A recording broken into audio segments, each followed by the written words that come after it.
Hey there, team. Something a little bit different than usual. I just saw the movie Resident Evil Welcome to Raccoon City, and I thought I would make a video review talking about it because I think it's a pretty fascinating movie, at least from somebody like me who's a huge Resident Evil fan and also has like film degrees and shit. So I really wanted to talk about this movie. I thought it'd be fun. Because I don't want to use a lot of the movie footage outside of what's shown in the trailer, I'm going to be testing out swapping between this web camera and swapping out between trailer footage and game footage. Let's get started. This movie's trash. It is a trash movie, but it's good trash. It's a good type of trash.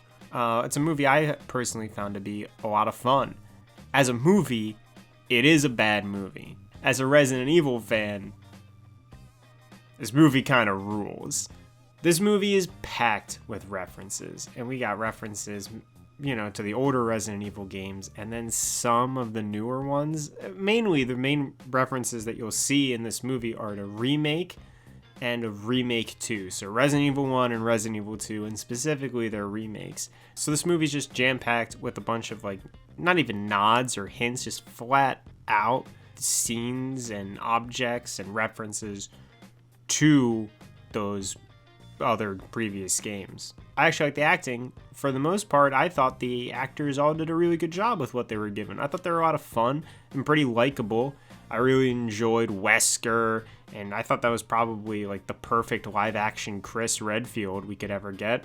I liked Jill and Claire, and I very much enjoyed Leon Kennedy.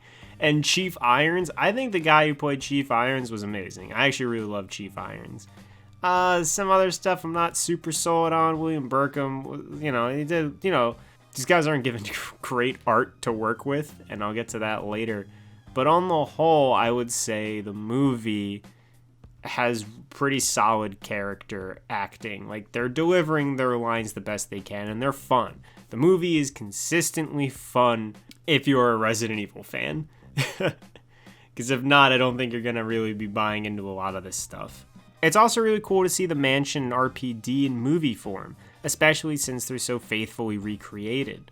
The famous scene of the zombie turning around in Resident Evil 1 takes place in the movie in the exact same location it happens in Resident Evil Remake, the same corner stairwell.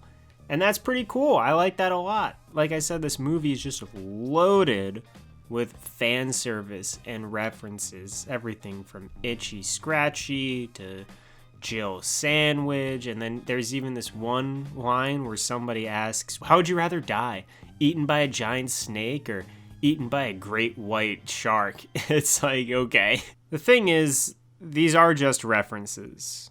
It's just fan service, and none of that stuff really helps the plot or the writing. I don't think the critics or even the audience are necessarily wrong on this movie. It's not a good movie, and a lot of the problems with this movie definitely come from the screenplay. When it comes to complaining about the plot, it's a little weird because at first you would say, oh, isn't this just the plot of Resident Evil 1 and Resident Evil 2 happening at the same time?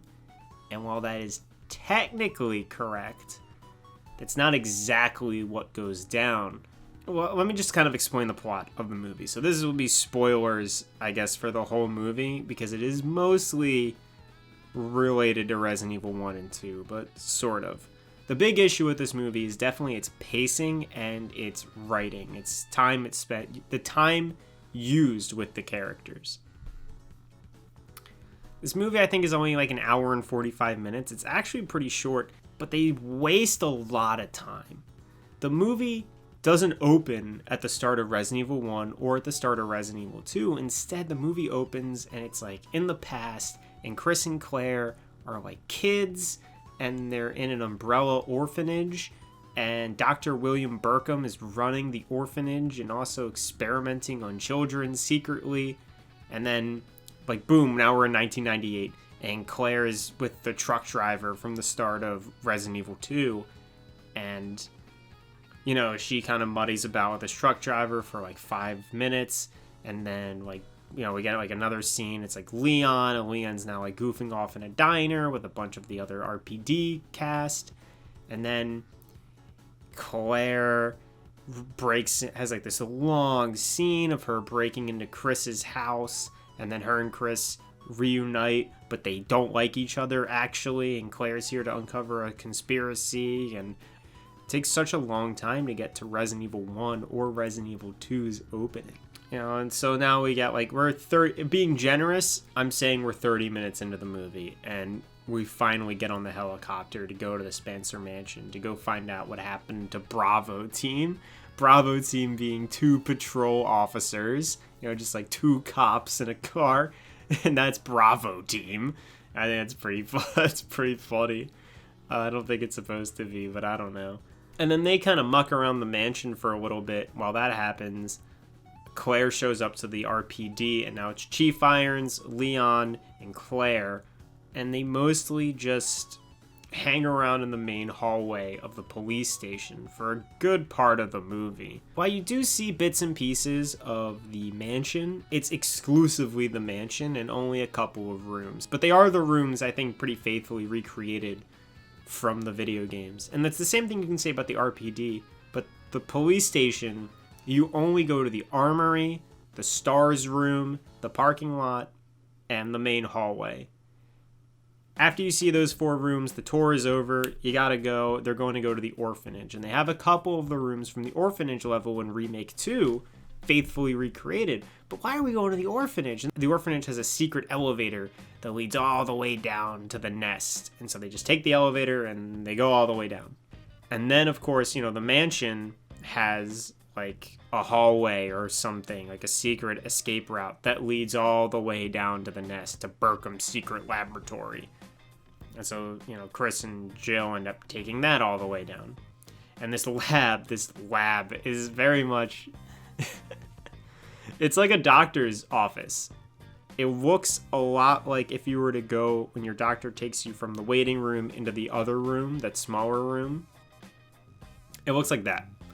And there's like one zombie corpse on just like this table in this very normal looking doctor's office.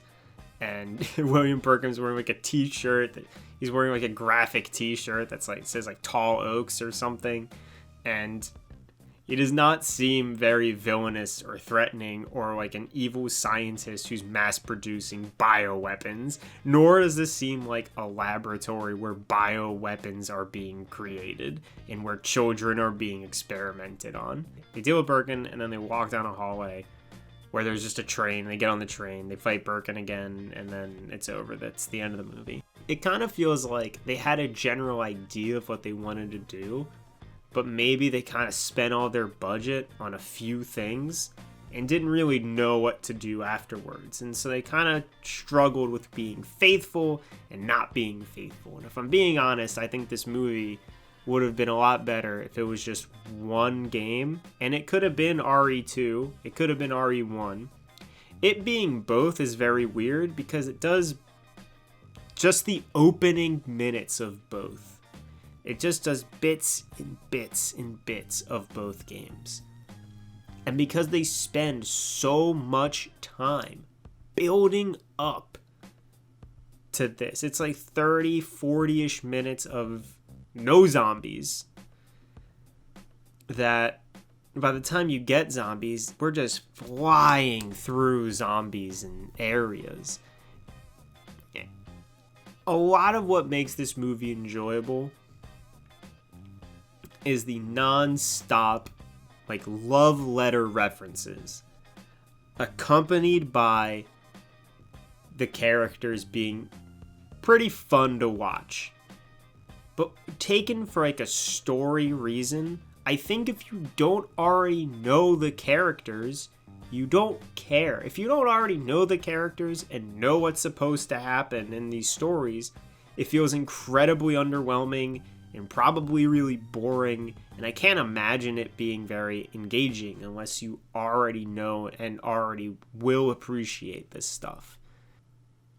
But if you really love Resident Evil, like I really love Resident Evil, and you just want to watch, some of these references of your favorite games show up, that is what this movie is.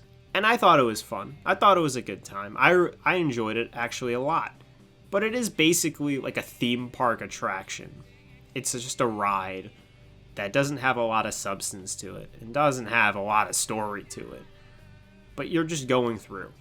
Anyway, I thought I'd just try this out. A different style of script, different style of visual presentation. You get to see my face as well as hear my voice.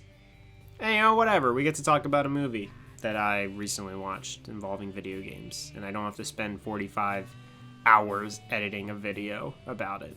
Anyway, thank you so much for watching. Have a good one. Take it easy.